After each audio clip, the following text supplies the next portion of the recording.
செவ்வாய்க்கிழமை மற்றும் வெள்ளிக்கிழமைகளில் நகம் வெட்டக்கூடாது. மற்ற நாட்களில் நகம் வெட்டினாலும் வெட்டிய நகத்துணுக்குகளை வீட்டிற்குள் போடக்கூடாது. இரவில் துணி துவைப்பது, மரத்தின் அடியில் படுத்து உறங்குவது போன்ற காரியங்களை செய்யக்கூடாது. ஆண்கள் விளக்கை ஏற்றவும் கூடாது, விளக்கை அணைக்கவும் கூடாது. ஆனால் கோவில்களில் ஆண்கள் விளக்கேற்றலாம். பெண்கள் தேங்காய், பூசணி முதலியவற்றை திருஷ்டி பரிகாரமாக தெருவில் உடைக்கக்கூடாது.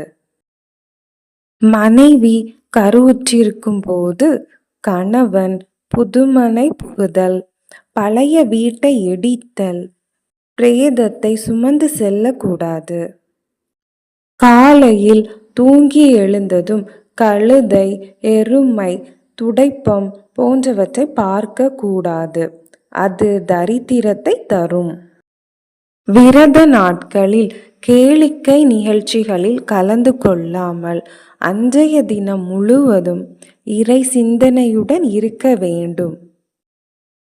இரவில் விளக்கு வைத்த பிறகு பெண்கள் தலை வாருவதும், பேன் பார்ப்பதும், குப்பைகளை பெருக்கி வெளியில் கொட்டுவதும் கூடாது.